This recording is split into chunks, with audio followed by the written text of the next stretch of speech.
il faut le savoir.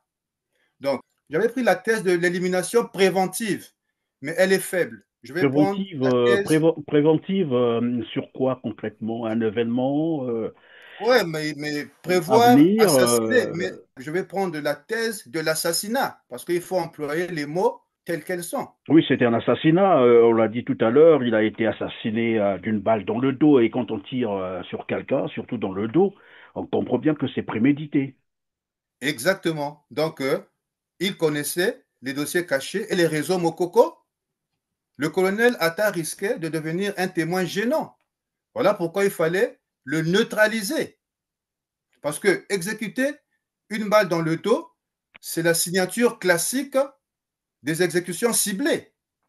Ni crime, ni vol aléatoire. Donc, aucune enquête, silence total. Et pendant que vous le C'est dites, ça. évidemment, depuis qu'il a été assassiné, c'est un silence de cimetière au Congo-Brazzaville. On n'en parle même pas, Même à alors que c'est Télé un Congo, colonel qui a Christian été Perrin, assassiné quand même. Lorsqu'on a un cortège comme ça au Congo-Brazzaville, sous une dictature de Sassou Nguesso, qui n'aime pas voir des gens qui gêneraient son pouvoir, qu'est-ce que ça vous inspire? merci beaucoup, Christian Perrin. Je l'ai même dit dans une émission avec le doyen Georges Goma. On avait fait une émission concernant le fameux pasteur Ntoumi. Je n'aime pas l'appeler par pasteur. Bon, Euh, encore qu'il a ses adeptes, hein, qu'il appelle pasteur, bon, ça on peut ok, le soupçonner. tant mieux pour eux. Mais moi, je pense que pour bien comprendre la candidature de Frédéric Binsamou alias Ntoumi, c'est un indicateur d'instabilité politique, Christian Perrin. Si réellement Ntoumi voit des armes traverser la région du Poul la nuit, comme il avait dit,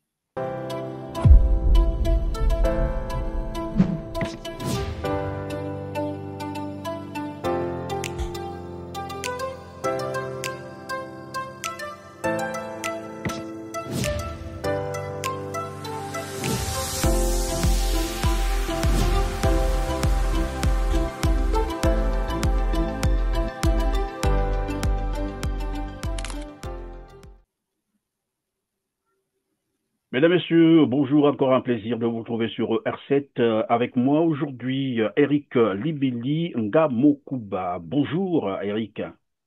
bonjour Christian Perrin, Merci d'être avec nous sur R7. C'est un honneur que vous nous faites.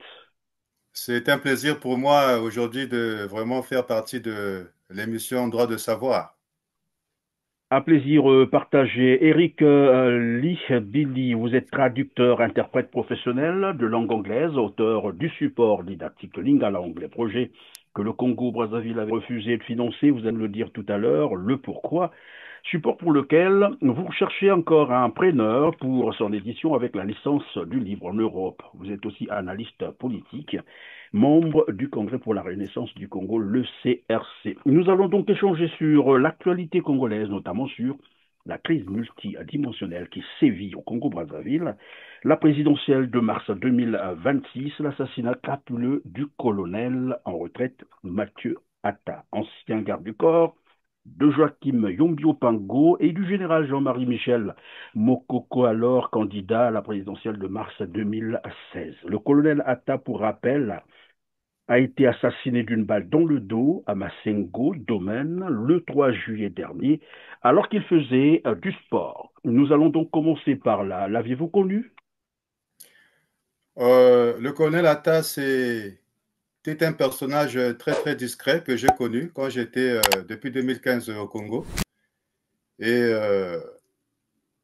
puisque nous avons participé au changement de la Constitution en 2015, quand j'ai mobilisé la partie nord de Nkombo, peut-être qu'il y a des gens qui pensent que on est comme des cheveux dans la soupe qui tombent juste dans la soupe. Non, nous avons commencé depuis longtemps à suivre les histoires du Congo. Quand ils disaient que la constitution était devenue anachronique, il fallait la changer, nous avons participé. Et je crois que j'avais beaucoup quand même de liens avec même le fils du colonel Atta, que je rends hommage, Elenga, Ellington, OCT.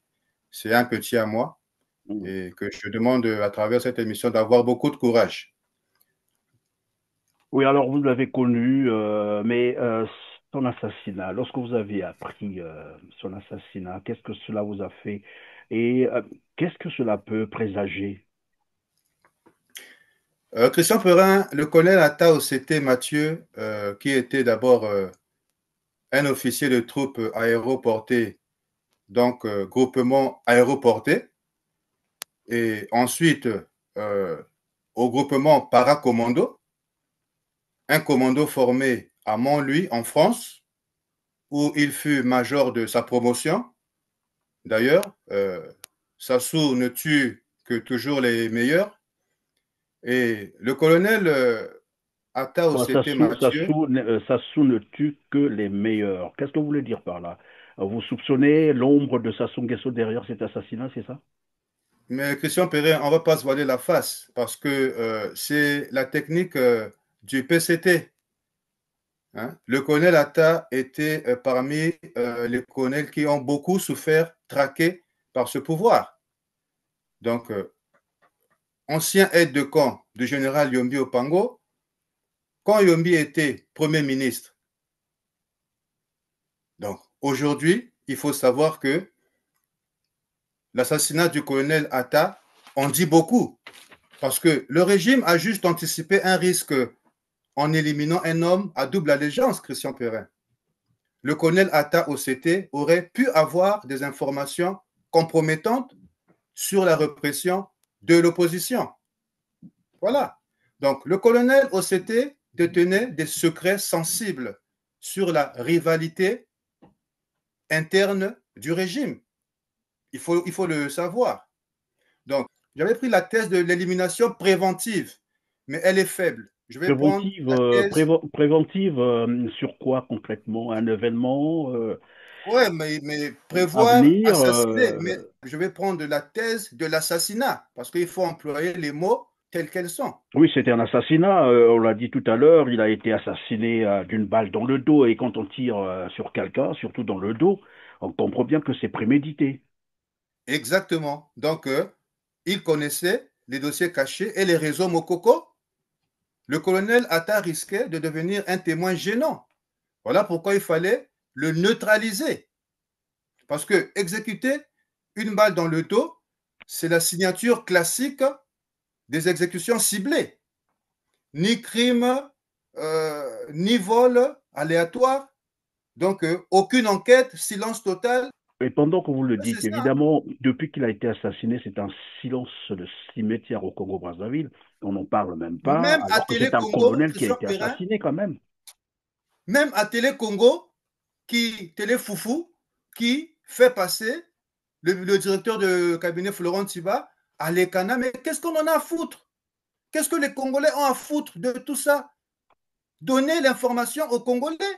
Donner la vraie information aux Congolais. Pourquoi le colonel Atta a été tiré d'une balle dans le dos? C'est d'une lâcheté, d'un cynisme vraiment total. Mais c'est comme vous l'avez dit, c'est vraiment un cynisme total et puis on ne comprend pas quel est finalement le vrai rôle de... Bon, je n'accuse pas les médias, je n'accuse pas les journalistes. J'ai du respect pour les journalistes congolais, mais il y a quand même des failles et des choses qu'on ne peut pas comprendre, évidemment. On peut voir un ministre en train de ramasser les ordures dans la rue, comme on est en train de faire à la campagne. On peut voir des gens en train de bricoler, je ne sais pas, des véhicules en panne, d'Averda, ça, la télé fait, voilà, en boucle. Mais lorsqu'il s'agit de parler des vraies choses, bah, on ne voit pas, on ne voit rien. Et là, nous disions que c'est quand même un colonel, alors peut-être qu'on vient d'assassiner d'une balle dans le dos, et c'est grave dans un pays comme le Congo, et personne n'en parle. Bon, peut-être que nous aurions les informations plus tard, mais bon, c'est encore le Congo, Je vais te voilà, moi faire je un vois ça aveu, comme ça, oui. Christian, par rapport à mes sources. Il y a un colonel major proche du président qui est impliqué, mais je tais le nom. Je tais le nom parce que Oui, c'est nettement mieux, c'est oui. mieux de je tais le nom parce que il y a une vague de répression dans tous les secteurs à 8 mois des élections présidentielles. Donc nul n'est à l'abri en République du Congo actuellement. C'est ce que ma source m'a dit. Il y a une vague de répression que le PCT a mis en marche, d'élimination, d'atomisation. Bien, maintenant, comme j'aime à le dire, hein, le dernier mot reviendra aux Congolais. C'est aux Congolais de résister ou ben voilà, d'être complices de ce régime qui va continuer probablement à faire mal, puisque vous parlez de l'élection présidentielle de mars 2026, ce qui pointe à l'horizon, c'est dans 8 mois, nous avions tous appris, évidemment, une nouvelle liste qui a été publiée par le ministère de l'Intérieur, Raymond Zéphirin Boulou, qui finalement retenu 42 partis, en excluant des grands partis, des vieux partis de 30 ans. On n'a pas compris pourquoi. Et c'est son détail. En fait, lorsque vous lisez l'arrêté 1726, c'est ça, du 30 juin 2025, aucun détail qui explique pourquoi est-ce qu'on a exclu d'autres partis. Et, voilà, ils ont retenu.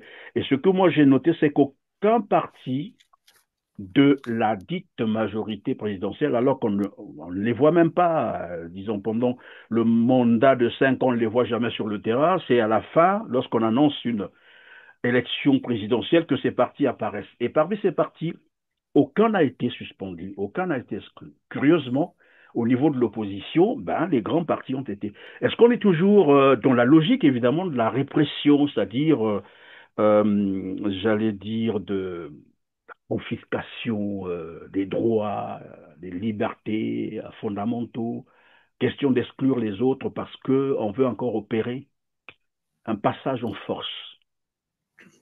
Très bonne question, Christian Perrin. Je crois que c'est ce que le ministre Moumoulou est en train de faire. C'est vu aux yeux de tous les Congolais. Sur l'annulation des partis politiques d'opposition euh, sans avoir la force juridique légale. Le ministre de l'Intérieur, Zéphirin Boulou, qui bientôt ira faire la pêche à Mpouya, se prépare à annoncer la victoire au premier tour de Denis Sassou Nguesso, hein, à l'élection présidentielle de mars 2026. Et je crois que c'est ça ce que lui, il est en train d'attendre. Parce que euh, le PSDC de Clément Mierassa, c'est un vieux parti. Donc, c'est tout juste la machination du PCT qui sont déjà la peur et la révolte que l'opposition, de la coalition de l'opposition. Parce que l'opposition a décidé de se reformer. L'opposition a décidé de rassembler tous les fils du nord, du sud, de l'est à l'ouest. Et le PCT aujourd'hui, la politique, c'est de, comme d'habitude, c'est de détruire, hein, égorger, hein, suspendre pour rien. Tous les partis qui ont été suspendus, ce sont des partis euh, qui ont fonctionné, qui ont un règlement et qui sont enregistrés normalement au ministère de l'Intérieur. Donc, c'est tout juste pour dire qu'on connaît le fonctionnement du PCT à l'orée des élections. Christian Perret. Évidemment, c'est la question qu'on se posait parce que dans tous les cas, ce sont des partis hein, très vieux. Et d'ailleurs, c'est Clément Mirassa qui rappelait que lui, il avait, je crois, le récépissé, je ne sais pas, 118, un truc du genre, et que le PCT venait même après lui. Mais curieusement, on a sanctionné son parti. Le PCT là, ce parti qui viole la loi bout en bout, tous les jours, en permanence, qui viole la Constitution, et tous les Congolais le savent, ce parti a été maintenu. Alors, donc, je parlais tout à l'heure du verrouillage de l'espace politique pour opérer très certainement un autre passage en force en 2026. Et parmi les partis qui ont été retenus, bon, je vais m'intéresser au CNR. Les autres partis, on sait comment ça fonctionne. Généralement, c'est des satellites qui apparaissent comme ça à l'orée de l'élection présidentielle pour tenter de faire un petit bruit, mais qui ne sert en fait à rien parce que l'élection est déjà scellée, ça on le sait. Sassou, quand c'est l'élection, il a tout préparé et il a ses résultats dans sa poche qu'il va publier nuitamment après avoir bien sûr quadrillé toute la ville.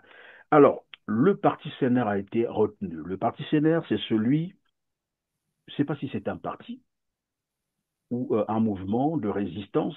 Bon, on va chercher à comprendre ça, mais au moins c'est, voilà, à la tête, c'est le pasteur Toumi, qu'on l'appelle, Frédéric Binsam, de son vrai nom, pasteur Toumi. Et nous l'avons vu se rendre dans la Bouenza, où il a été reçu par le préfet de la Bouenza. Il a même posé avec le préfet de la Bouenza.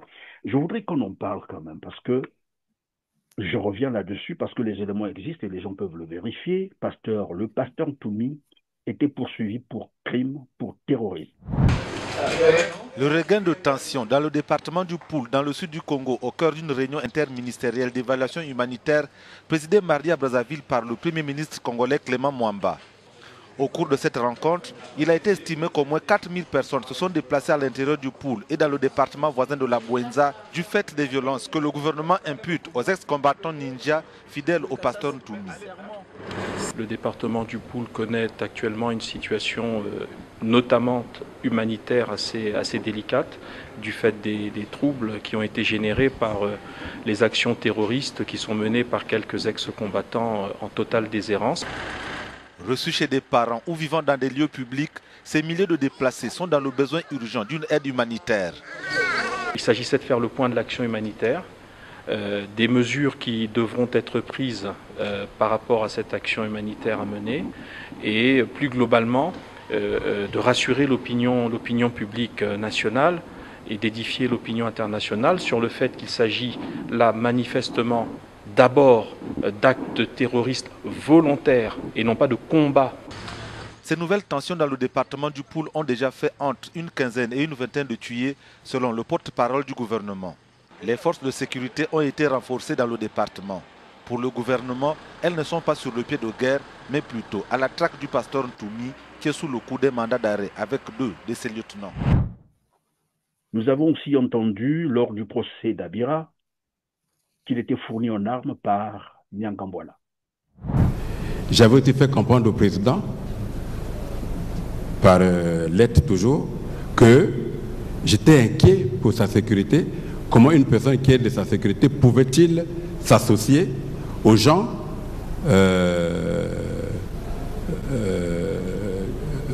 de l'extérieur qui aux rebelles?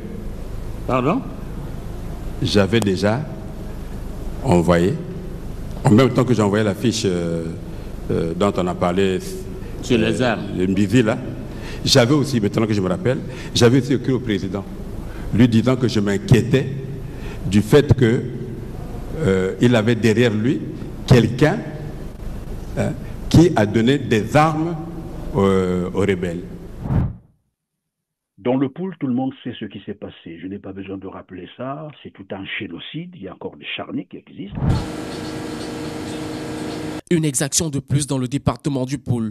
Les ex-combattants ninja Silulu, sous le commandement de l'ancien chef rebelle Frédéric Bitsamou, alias Pasteur Toumi, viennent de ôter la vie à 3 personnes dans le village Siasia, à une soixantaine de kilomètres de Brazzaville. Les ninjas ont embuscadé l'ambulance qui partait avec les blessés de l'autre côté de Brazzaville. Qu'on emmenait à l'hôpital parce qu'ils ont commencé vers Mvoula et l'ambulance qui emmène.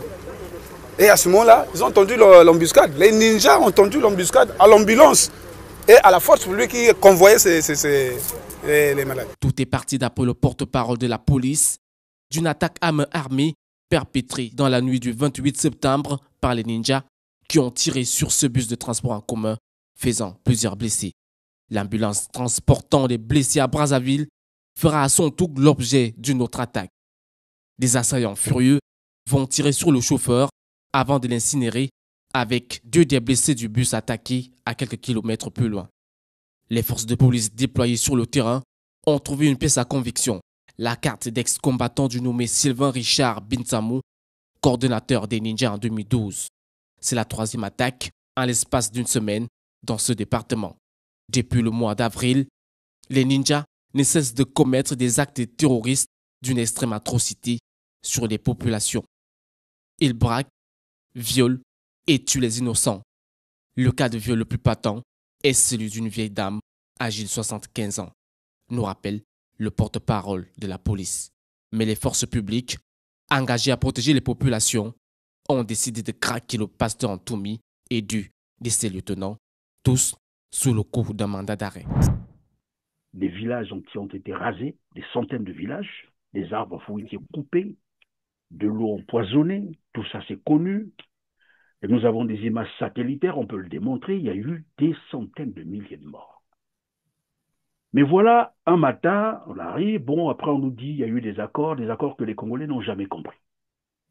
Et hop, ce parti est retenu.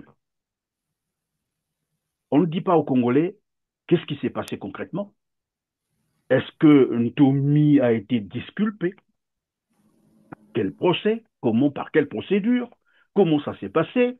Le voilà. Bon, encore qu'il a annoncé, il s'est prononcé pour sa candidature, mais jusque-là, ce n'est pas encore officiel parce que, évidemment, la Cour constitutionnelle n'a pas constaté sur les candidatures officielles retenues, parce que la phase viendra où, voilà, ces candidatures vont passer à un examen. Et donc, je disais, voilà, M.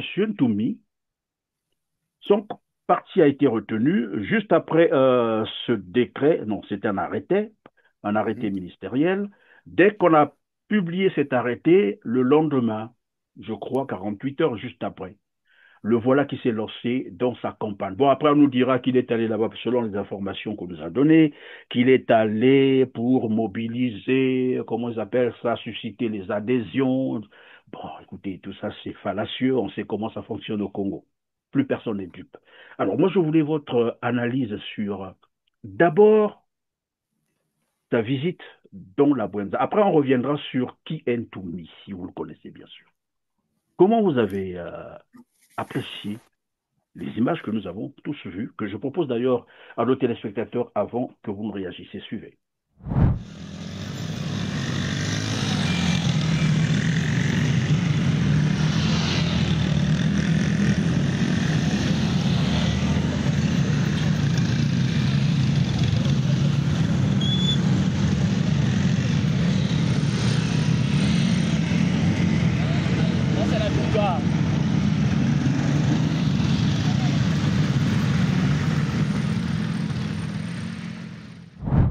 Lorsqu'on a un cortège comme ça au Congo-Brazzaville, sous une dictature de Sassou Nguesso, qui n'aime pas voir des gens qui gêneraient son pouvoir, qu'est-ce que ça vous inspire? Merci beaucoup, Christian Perrin. Je l'ai toujours dit je l'ai même dit dans une émission avec le doyen Georges Goma. On avait fait une émission concernant le fameux pasteur Ntoumi. Je n'aime pas l'appeler par pasteur. Bon, encore qu'il a ses adeptes qui l'appellent pasteur. Bon, ok, tant mieux pour eux.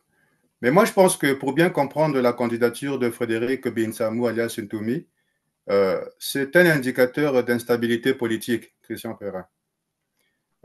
Si réellement Ntoumi voit des armes traverser la région du Poul la nuit, comme il avait dit, donc c'est égal à remettre en cause ceux qui ont trahi le professeur Pascal Lissouba.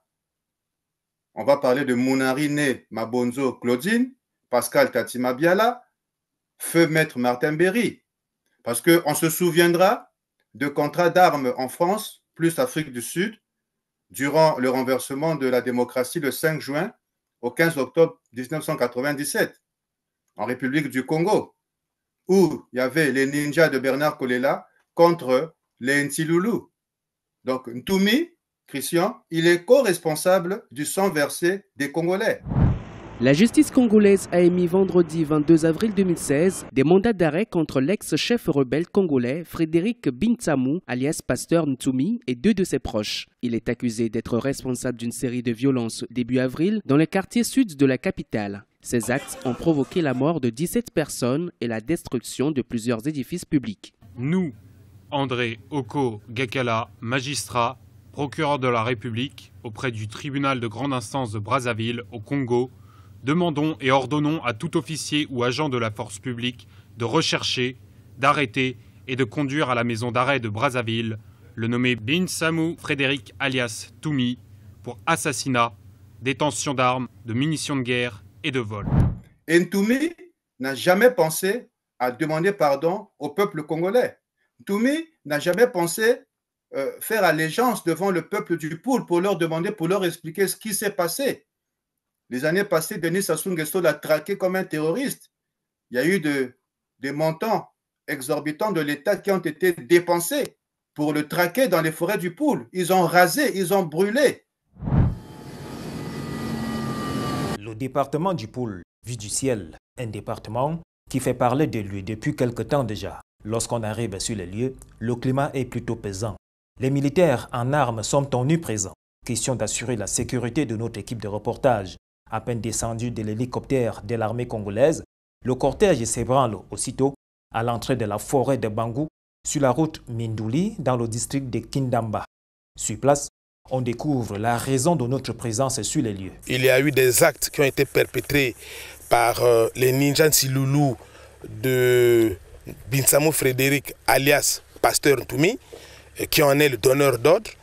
Et ces actes ont été commis donc dans une zone qui jusqu'à présent était paisible, où les populations vaguaient librement à leurs occupations.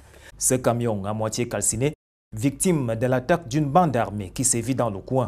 Dans ce camion justement, il y avait plusieurs femmes, toutes violées sauvagement par les assaillants. Cet témoin s'en souvient. Arrivés ici, ils ont commencé à nous palper, de prendre tout ce qu'ils voulaient, prendre l'argent et les biens. Ils ont pris souvent le poisson salé qu'on avait. Et puis, nous ont lâché presque à 20h30. Ils ont violé les femmes, ils ont fait tout ce qu'ils voulaient faire envers nous. Oui, ils ont pris l'argent. C'est aussi cela la curiosité, Eric. C'est que depuis que cette affaire a eu lieu, ces crimes de guerre, il faut appeler ça comme ça, ce génocide, puisque Jean-Dominique Okemba ne s'en est d'ailleurs pas interdit, hein, il a déclaré devant tout le monde. On l'a tué dans le pool, voilà, le ciel n'est pas tombé, que je propose à nos téléspectateurs. Et on revient sur le plateau.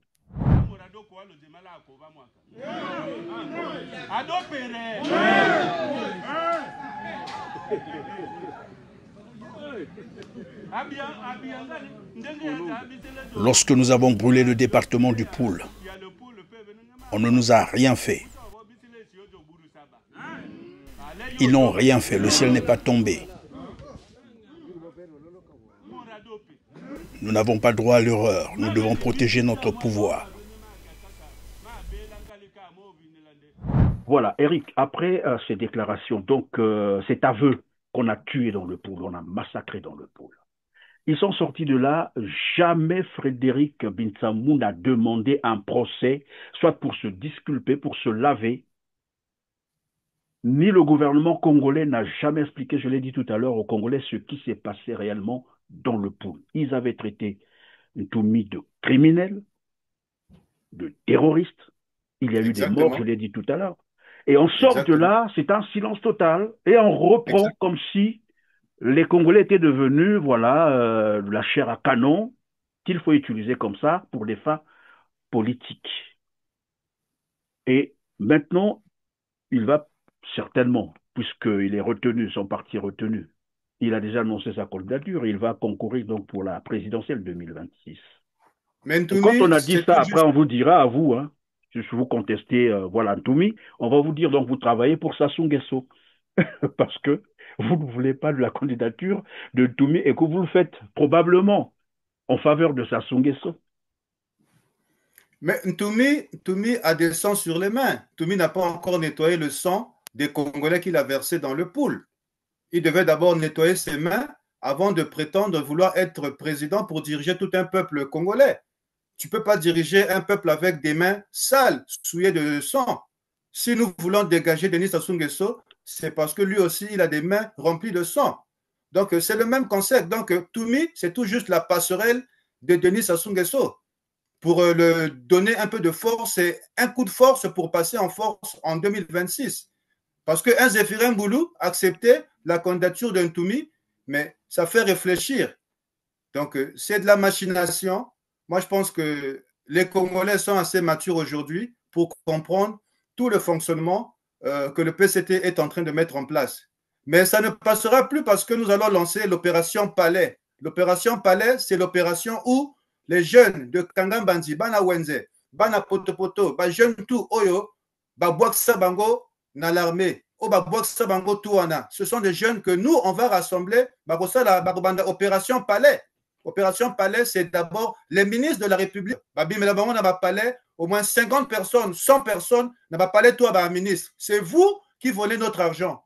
Parce qu'on ne peut pas concevoir dans un pays où il y a des retraités qui font 11 ans, sans pourtant toucher leur bourse, et on a des ministres qui sont là, qui sortent à la télé pour narguer le peuple congolais. Mais c'en est trop. Maintenant, là, tu as lancé Opération Palais, Christian Perrin. Voilà.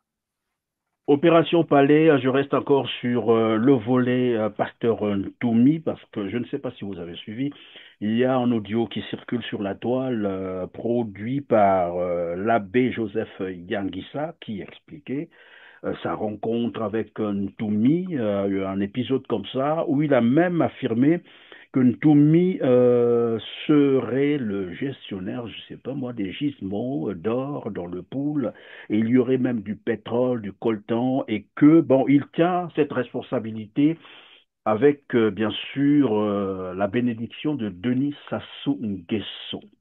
C'est l'abbé Joseph Yangissa qui le dit. Bon, après, je l'ai eu au téléphone, il m'a dit, ben, dès qu'il a passé cet audio, il y a des gens qui s'acharnent sur lui, bon, notamment au niveau de la diaspora. Voilà. Mais là, je voulais dire, attention, nous sommes dans un monde où chacun est libre de dire ce qu'il veut, encore ceux qui veulent contester, qu'ils apportent des preuves. Parce que la liberté d'expression est garantie pour tout le monde. Et au Congo, c'est l'article 25 de la Constitution congolaise. Avant de vous faire réagir, je vais vous faire passer un extrait de cet audio de l'abbé Joseph Yanguissa. Écoutez. Vous m'avez dit ce qui m'a frappé. Vous m'avez dit ceci. De l'autre côté, du côté Bazamine, il y a de l'or. Ceux qui l'exploitaient sont partis en catastrophe.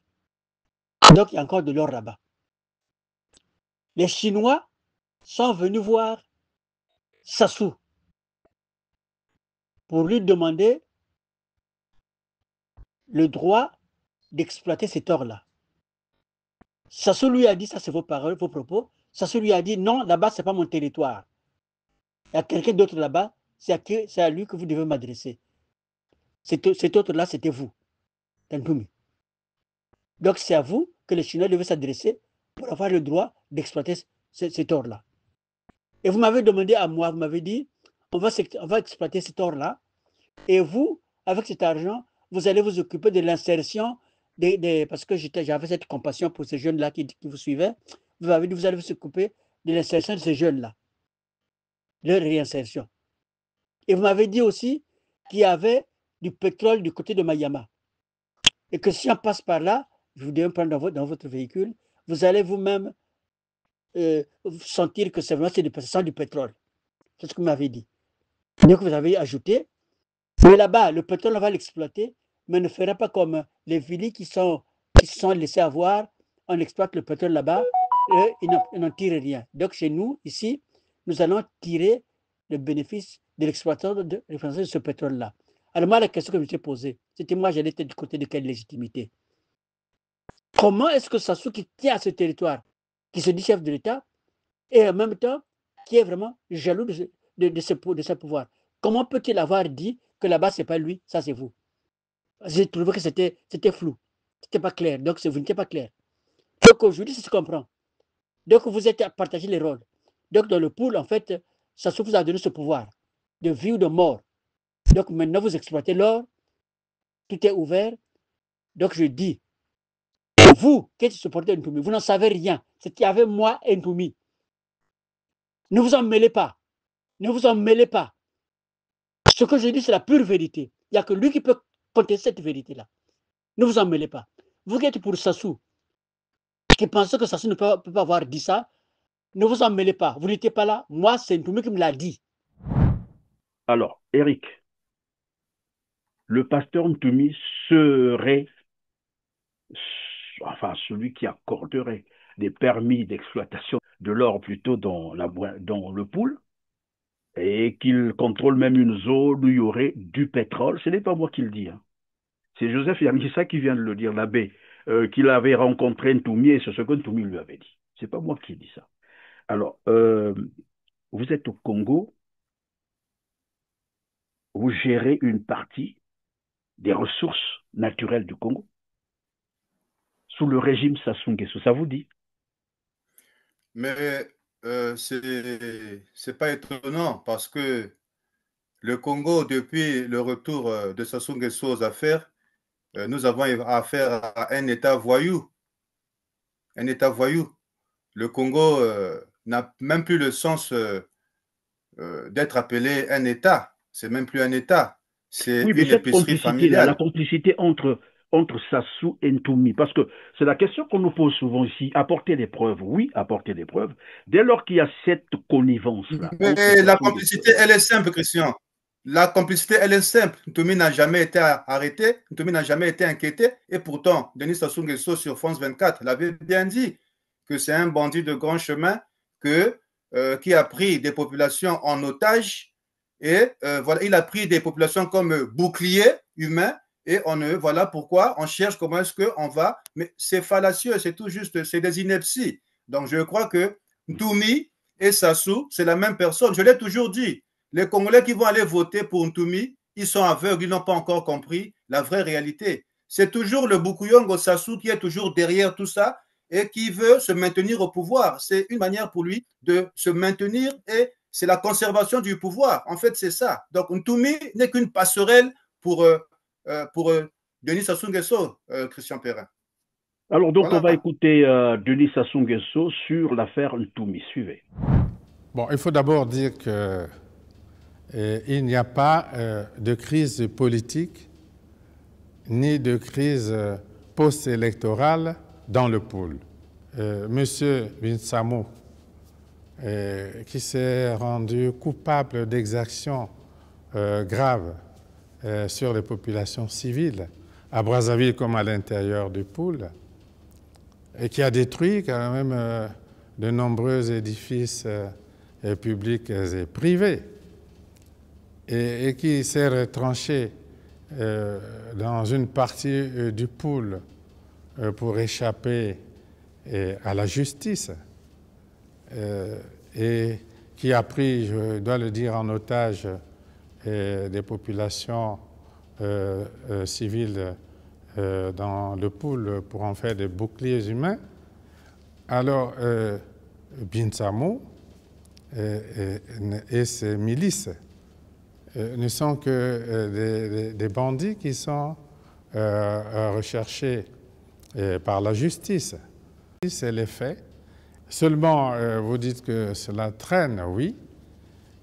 C'est parce que cette espèce de guerre asymétrique que développent les miliciens de Binsamou dans le pôle et ils prennent les populations comme un bouclier humain, complique la tâche de la force publique. Quand est-ce que vous pensez que la force publique reprendra le contrôle du pôle, effectivement? Mais en réalité, le contrôle du pôle, sauf que n'est pas encore arrivé à arrêter Ntoumi et les autres bandits. Mais, vous voyez, c'est une opération délicate. Mais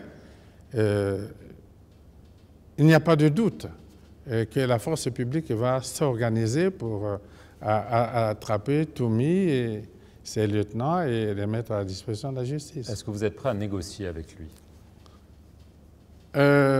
Négocier avec les terroristes, non. Voilà, vous avez dit que le pasteur Ntoumi, c'est une passerelle, évidemment. Bon, Denis Sassou Nguesso, je ne vais pas revenir là-dessus. Tout le monde sait que c'est un criminel. Ce n'est pas moi qui le dis. Hein.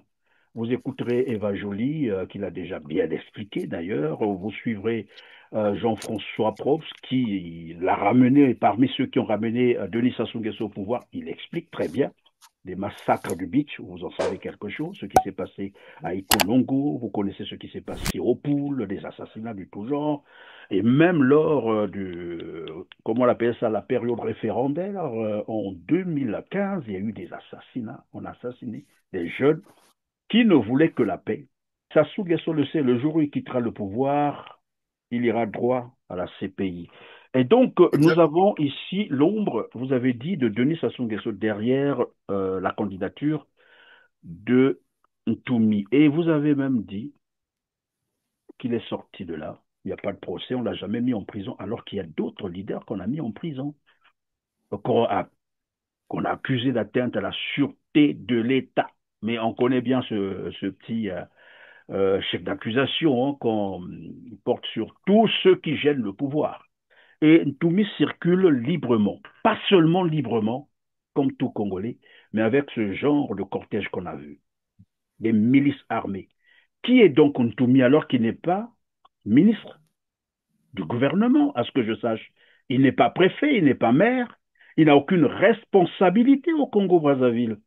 À ce que je sache, hein, jusqu'aujourd'hui, je ne connais pas le statut de pasteur Ntoumi en dehors de ce que c'est un ancien rebelle selon le gouvernement congolais. Et il se balade avec ce cortège armé.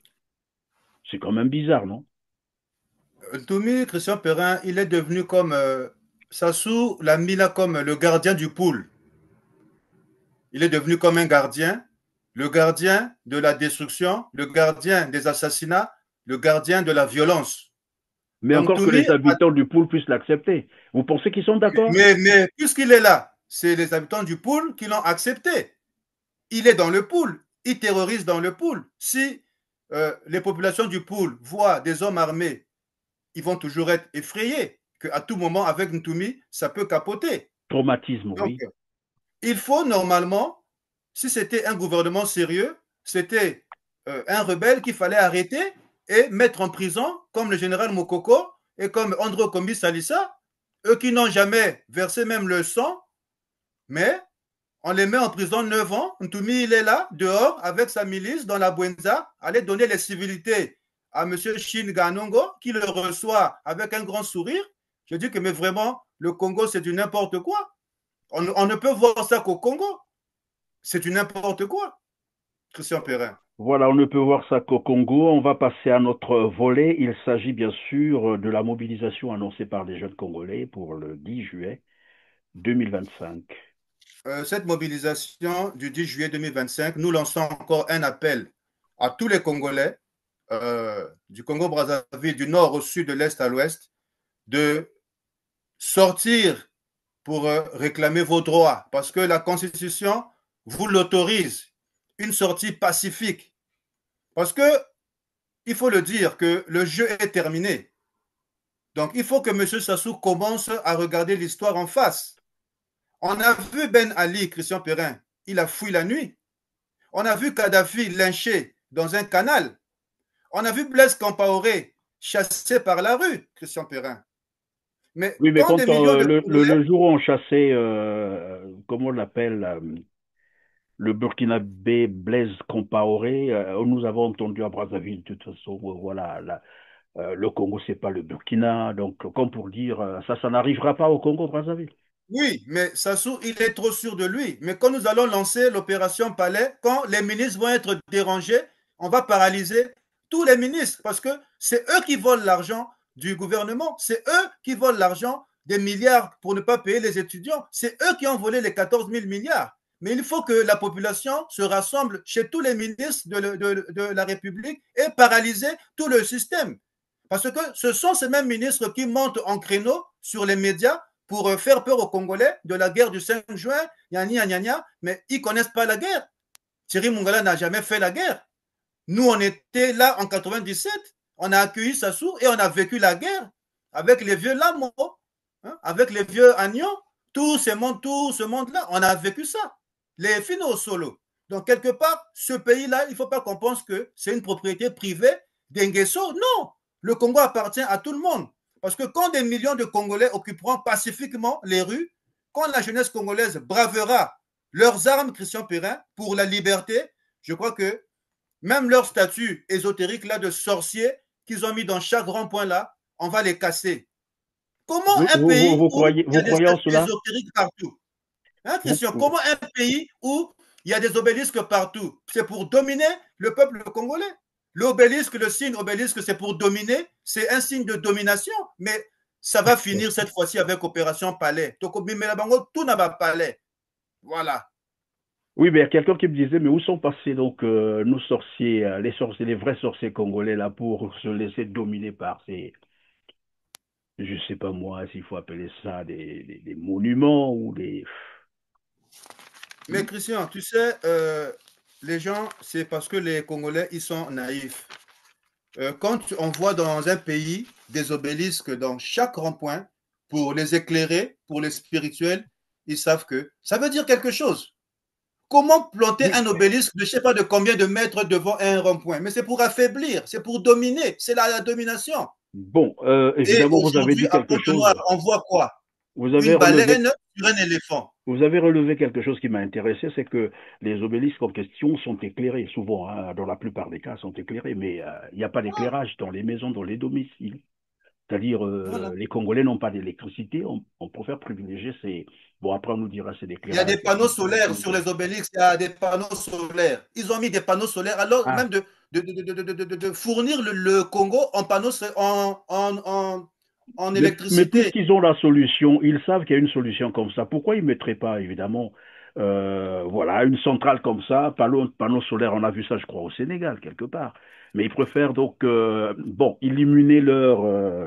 voilà, moi, je n'entends peut-être pas là-dedans, mais je sais que, évidemment, hein, chaque monument a une portée, Donc a il une faut rappeler à sa signification avec sous-Christian, hein. l'influence artistique, bien entendu. Il faut D'accord? rappeler à sa sous-Christian au dictateur que la légitimité juridique est historique de l'insurrection. Il faut qu'il le sache. Ah, mais généralement, ils disent que ce n'est pas reconnu par la Constitution congolaise. Mais oui, parce que leur but, c'est de. Ils veulent demeurer là. Parce que je vais te dire quelque chose, Christian, qui est très important aussi. Depuis le boom pétrolier de 1974 à 1975, il y a eu 221 milliards, il y a eu 21 milliards sous Ngwabi. Le PCT doit reconnaître son fiasco, son échec total du programme triennal. Ils ont volé et ils ont compté sur les aides étrangères. Mon père, à l'époque, était à l'organisation du PCT avec le vieux Nomaz. C'est le vieux Nomaz qui l'emmène au PCT.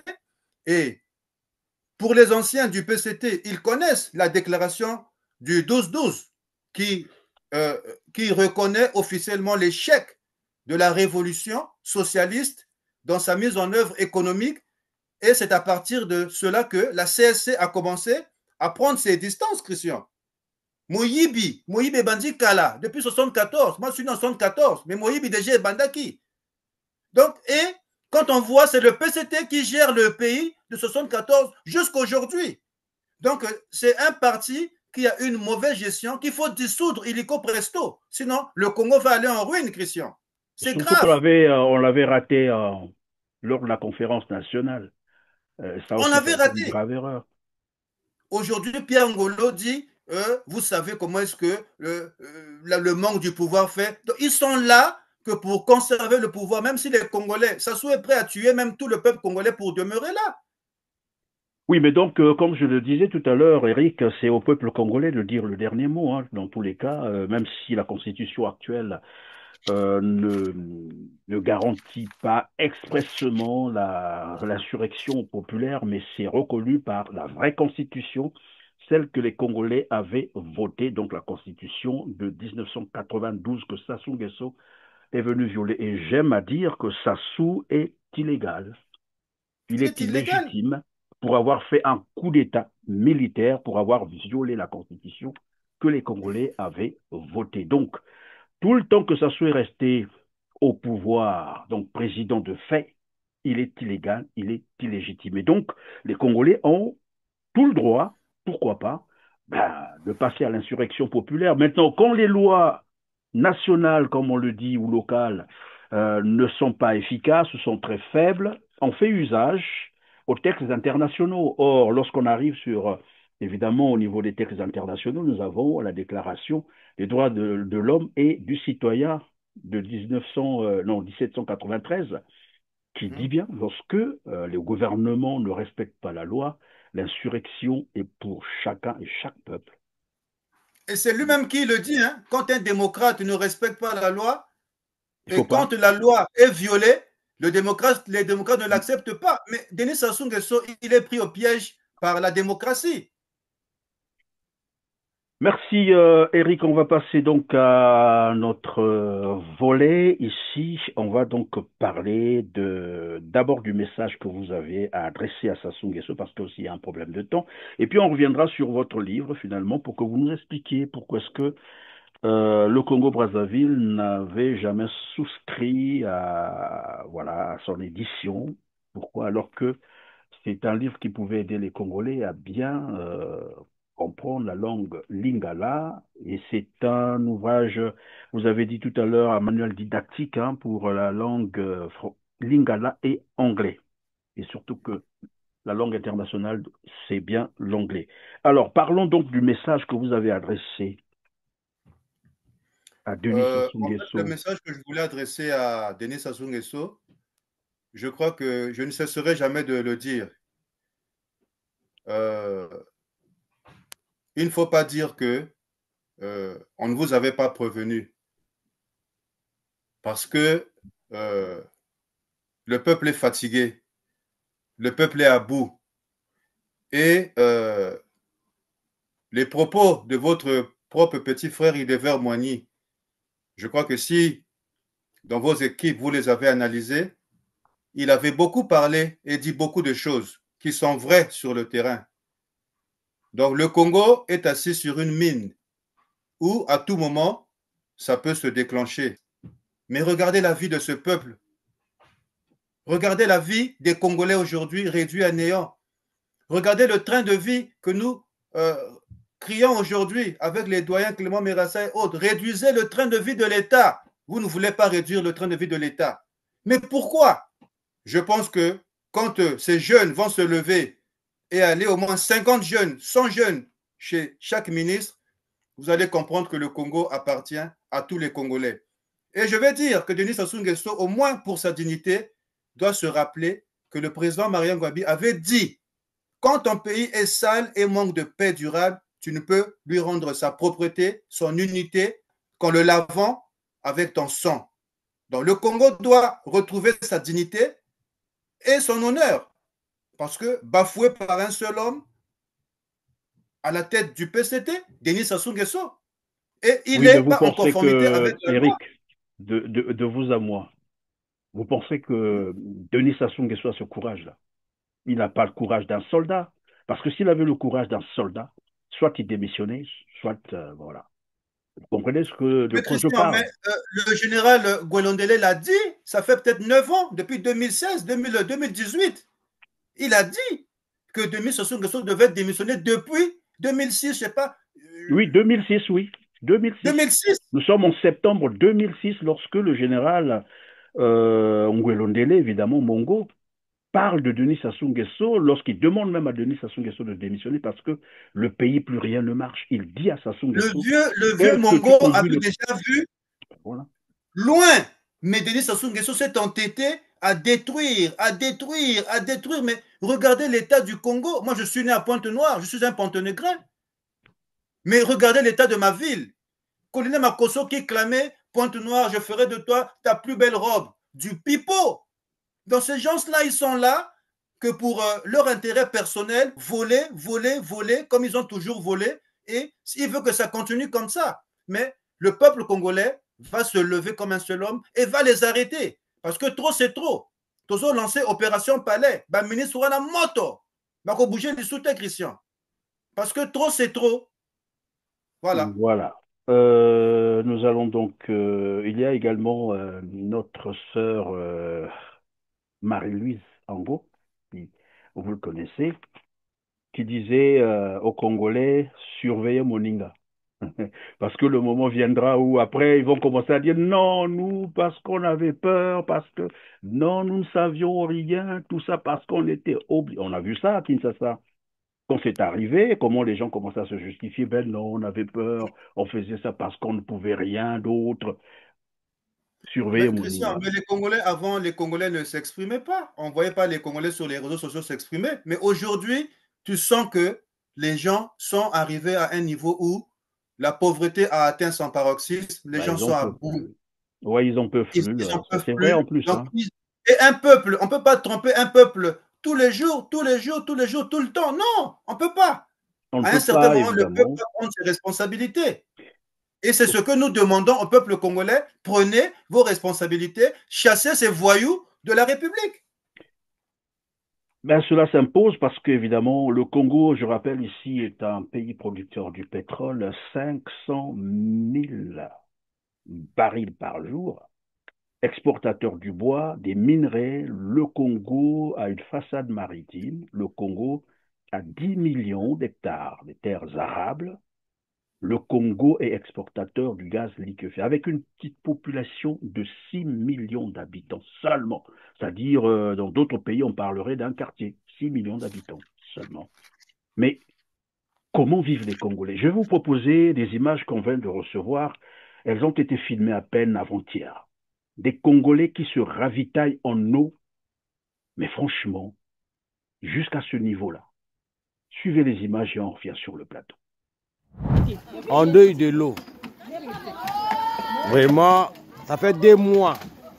La population souffre à cause de l'eau. Juste à cause de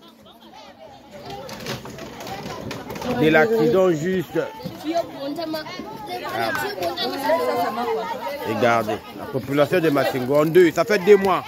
La population de Massingo, quartier 3% n'a pas d'eau. État Tolo, Ibaliko, tout cela n'a pas d'eau. Regardez. Regardez. Regardez. C'est catastrophe. Tandis que la main n'a 4 heures du matin, ma maman bat tout. Regardez. Regardez. Voilà, Eric. En fait, le Congo a été ruiné, comme aime à le dire. Il y a un politique qui nous dit bien. Il dit que le Congo n'est pas pauvre. Le Congo a été appauvri, ruiné, mais vraiment ruiné jusqu'à la moelle. Ce comportement-là, comment comprendre ça? En fait, c'est le comportement les Zalenois, les Tonga Lindaï, les Purabasi. C'est le concept des Mboshi. Je suis peut-être un peu Mboshi du côté de ma grand-mère, mais elle n'était pas comme ça. C'était une travailleuse honnête, Beaumout Apolline, et elle a toujours travaillé pour sa progéniture. Mais le PCT, je crois qu'ils ont montré toutes leurs failles. Parce que c'est un fiasco. Aujourd'hui, les Congolais, regarde comment les Congolais vivent. Même la goutte d'eau, pour avoir une goutte d'eau, c'est la mer à boire. Avoir un peu d'électricité. Dans la rue, l'eau qui ruisselle là, l'eau dans la de rue. pluie. Et nous avons des autorités qui sont là, qui assistent à ce cynisme, Christian Perrin. Et voilà pourquoi on se dit que ce pays-là, si on continue à regarder, à assister tout ce qui se passe, mais le Congo demain n'existera plus. Ils ont déjà tout vendu. Tout appartient au Nguesso au Congo. Donc, le peuple, il est là, il assiste à la destruction de leur propre pays. Mais que ce soit Youlou a commis des erreurs, Massama Deba a commis des erreurs, tous les présidents, mais Denis Sassou Nguesso, c'était quand même celui qui devait rassurer un peuple qui a été meurtri depuis les indépendances. Mais il ne l'a pas fait, il a plutôt sacrifié le peuple, il a plutôt tué le peuple, et il est toujours dans la répression, assassinat, si ce n'est pas des pauvres jeunes comme Lassine Bouti, si ce n'est pas le général Mokoko, donc lui, il se prend pour eux. Moi, j'imitais ses discours. Il a dit, je ne partirai pas seul et je ne laisserai aucun témoin. Je ne partirai pas seul. C'est lui qui le dit. Il ne partira pas seul et il ne laissera aucun témoin. Donc, quand quelqu'un arrive à tenir de tels propos, c'est qu'il est prêt à sacrifier toute une population, tout un peuple pour son pouvoir, Christian Perrin. Voilà pourquoi il faut que le peuple se lève avant qu'il ne soit trop tard.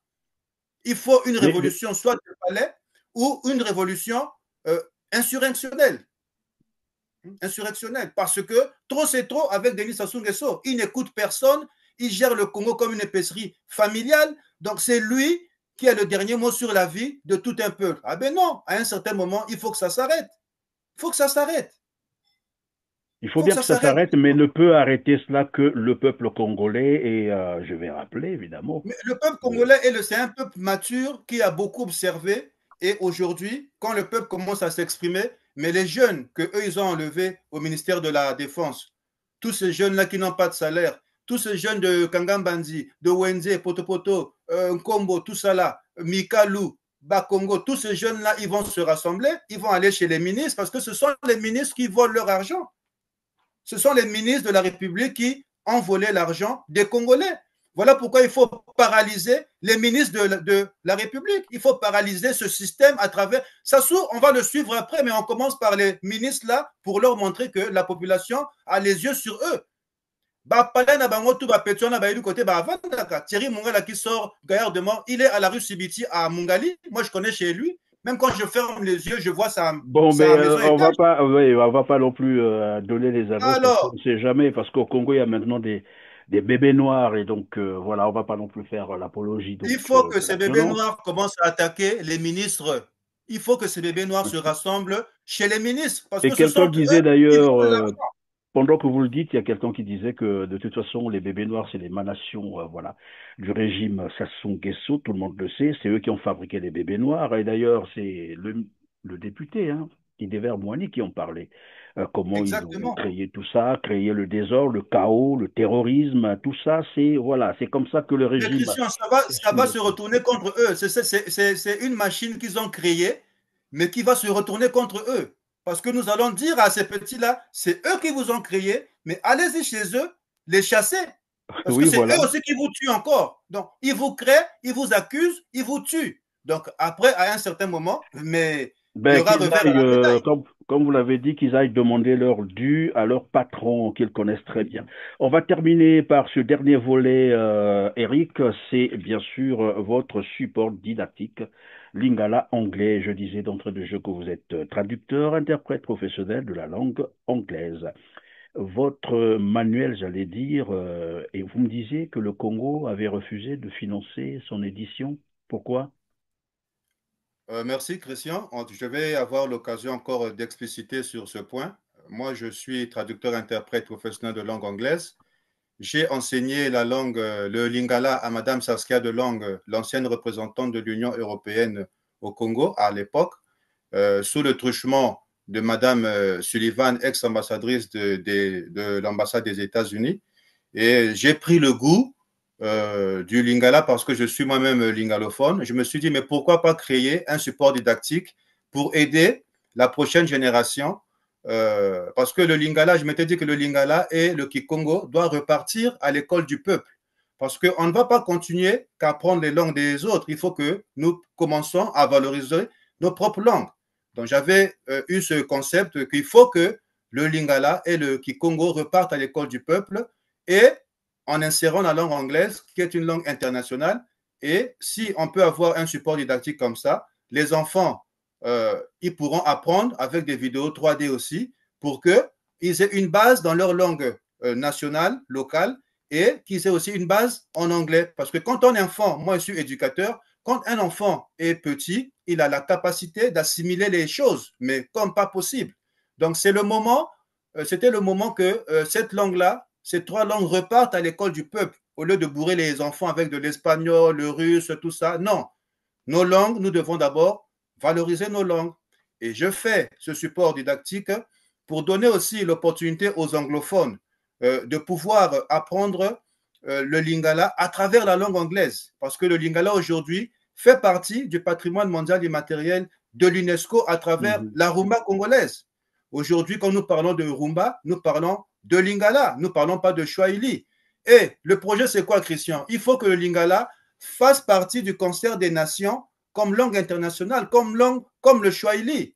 Donc, c'est un combat que nous menons et que les autorités verront. Il faut qu'on travaille sur ça. Il faut que le lingala rentre dans le concert des nations comme langue internationale parce que c'est une langue qui a été chantée depuis des décennies. Donc, le support didactique, il est là. J'ai besoin des personnes en Europe qui peuvent prendre la licence en Europe. Moi, je suis en Amérique. Eux, ils travaillent en Europe pour diffuser le livre, pour donner l'opportunité aux Anglais, au moment qu'ils vont en Chine, toutes ces personnes-là qui ont besoin du lingala. Oui, mais puisque lorsque vous parlez de lingala, c'est une langue parlée donc, dans les deux Congos, la République du Congo. Mais le livre a été parrainé par le professeur. Une partie, je crois, en Angola aussi, on parle un peu lingala. Oui. Et donc, oui. Angola, et nous savons que c'est... le Sud-Soudan, le Centrafrique, même au Cameroun. Donc, c'est une langue mais déjà... puisqu'aujourd'hui, il est démontré que cette zone regorge des ressources énormes, d'ailleurs, des ressources naturelles énormes. Exactement. Donc, pour les Occidentaux qui s'intéressent, évidemment, à cette zone devrait s'intéresser aussi à ce manuel qui est très important pour mieux comprendre la langue, parce que c'est ça aussi, c'est un véhicule, hein, un bon véhicule de messages, d'informations, pourquoi pas. Mais au premier chef, ce serait d'abord ces pays africains qui devaient s'intéresser à votre manuel, notamment le Congo-Brazzaville, Congo-Kinshasa, pourquoi pas l'Angola, vous avez cité le Sud-Soudan et autres. Bon, vous disiez que le Congo a refusé de financer. Bon, on connaît le Congo avec la culture, ben, ils ont eu un petit souci. Et le baba, ceux qui vont aller Miango, Congo na culture, bah, soit na wapi. Parce qu'au Congo, en fait, la culture a financé Mopacho. On donne le livre au directeur de cabinet de madame la ministre Pongo. Non, non, il dit que, mais pourquoi c'était pas fait en français? Un Congolais qui fait un ouvrage comme ça, au lieu de le supporter, et je vais au ministère de la Culture. On me dit que le pays n'a pas d'argent pour supporter ce genre de projet. Mais ils sont là, ils se marient, hein. Ils se marient à coups de milliards. Bon, ils ont l'argent pour supporter les mariages, pas la culture. La culture, c'est pas leur problème. Voilà, dans la culture, il n'y a que les mariages, mais aider des Congolais qui ont des idées novatrices pour développer le pays, on ne les aide pas. Mais si nous tous, on a quitté le pays, c'est parce que Sassou l'a dit lui-même dans un de ses discours. On nous a rien donné. On nous a rien donné. Je faisais 100 km à pied pour aller au chemin du savoir. Nous, on nous a rien donné. Donc lui, comme on lui a rien donné, lui aussi, il veut rien donner aussi aux Congolais. Non, c'est un escroc. Comment lui, on lui a rien donné? C'est bien Youlou qui l'a lui, il dit qu'on lui a rien donné. Alors là, on lui a envoyé, il est allé en stage, c'était avec, l'argent du contribuable congolais. Donc quand il dit on lui a rien donné, c'est une, je veux dire, c'est de l'ingratitude. C'est de l'ingratitude. Donc on a un président qui est ingrat, un président ingrat, des ministres ingrats qui ne travaillent pas et qui bloquent le processus de développement du pays. Les ministres là ne travaillent pas. On l'a vu même dans les délégations en Chine, on a vu Sassou Nguesso dans ses délégations. Il a été envoyé en stage en France, il a été envoyé un peu partout étudier. C'était l'argent du Congo, c'est pas l'argent de ses parents. On connaît les parents de Sassou. Bon, voilà, on va pas peut-être rentrer dans sa vie privée, mais dire qu'il... Oui. Pour revenir dans le contexte du livre, en fait, c'est ça. Le livre, il est là. J'ai besoin de personnes qui peuvent se lancer dans l'édition en Europe. On leur donne la licence et nous, on garde que les droits d'auteur. Donc, la licence, il y a un prix concédé, on discute. Ils gèrent là-bas en Europe, moi je gère en Amérique au moins. Ce n'est pas un problème d'argent, mais c'est un problème c'est un problème culturel, c'est un problème de transmission d'identité. Parce que nous sommes des Congolais et nous devons valoriser cette langue, que ce soit le Congo-Brazzaville et la RDC. C'est un seul pays où nous parlons une seule langue. Mais aujourd'hui, ce livre a été parrainé par la RDC, même pas le Congo. Ils ont suivi ADR TV, mais comme au Congo, on ne réagit pas. Mais comment un Congolais va en RDC pour parrainer un livre par un professeur éminent? Jean-Richard Kambaye-Boatia, ex-ministre à l'époque de Mobutu, recteur de l'université IFASIC, a accepté le travail avec Christian Perrin. Mais chez moi-même, on ne m'accepte pas. Ça fait mal. Oui, mais tu sais bien, il y a un adage qui dit on n'est jamais prophète chez soi. La vérité, c'est ça. Et sur ce, je vais donc proposer à nos téléspectateurs l'édition. En fait, votre livre a été présenté au salon du livre et on revient sur le plateau pour, bien sûr, conclure cette émission. Suivez. Cette journée riche en couleurs caractérisée par les espèces de théâtre. Question de célébrer les Lingala et le vernissage du livre Lingala anglais à marche de la Journée internationale de la langue maternelle célébrée le 21 février de chaque année et le premier salon de littérature en langue congolaise organisé le samedi 25 février en centre Wallonie Bruxelles. Amen. Amen. Bravo. Prédival Destin Nina, directeur général de l'ASBEL Action pour l'environnement et la solidarité internationale, les Lingala doivent être valorisés et amenés comme patrimoine mondial de l'UNESCO. Comme nous le disons avec nos musiciens, c'est la meilleure langue du monde aujourd'hui. Partout, avec la vulgarisation que font nos musiciens, en Europe, beaucoup de gens chantent maintenant en Lingala. Bien qu'ils ne comprennent pas les mots et parfois les expressions, mais ils posent toujours des questions à nous autres Africains, de l'Afrique centrale bien sûr aussi, de savoir ça veut dire quoi et autres. Donc culturellement, c'est riche pour nous, donc nous devons tous savoir. Donc M. Libili avait pensé écrire ce bouquin. Donc c'est comme un dictionnaire, mais avec des parties de dialogue. Pour la bourgmestre adjointe de la Gombe, Vincent Essamboui à Panjo, ça ne doit pas se limiter là, il faut aller plus loin avec d'autres langues. Vous pouvez mettre aussi un Swahili, et à Congo. Merci. Merci, maman bourgmestre. C'était vraiment un moment très très important. C'est le premier évidemment de tous les salons qu'il y aura après et qui valoriseront les littératures congolaises en langue congolaise. En langue congolaise. Il y a 244 langues congolaises et donc bien sûr évidemment chacune doit être valorisée. Et moi je caresse un rêve, c'est que la RDC soit reconnue comme au patrimoine mondial de l'humanité, RDC, pays des 244 langues. Voilà, et je pense que c'est un beau dossier à monter. On a réussi tous ensemble sur la rumba. Pour cette année, le thème de la Journée internationale de la langue maternelle est l'éducation multilingue nécessitée pour transformer l'éducation. Voilà, nul n'est prophète chez soi, ça c'est vrai, c'est connu de tout le monde. Alors Eric, nous sommes à la fin de cette émission, le temps est arrivé à la fin, je vais vous laisser le peu de temps qui nous reste pour conclure, et ça sera la fin. Bon, mais merci Christian Perrin. D'abord, je te félicite pour le bon travail que tu fais et je crois que, je vous en prie, merci. En tant que membre du CRC, vraiment, congratulations.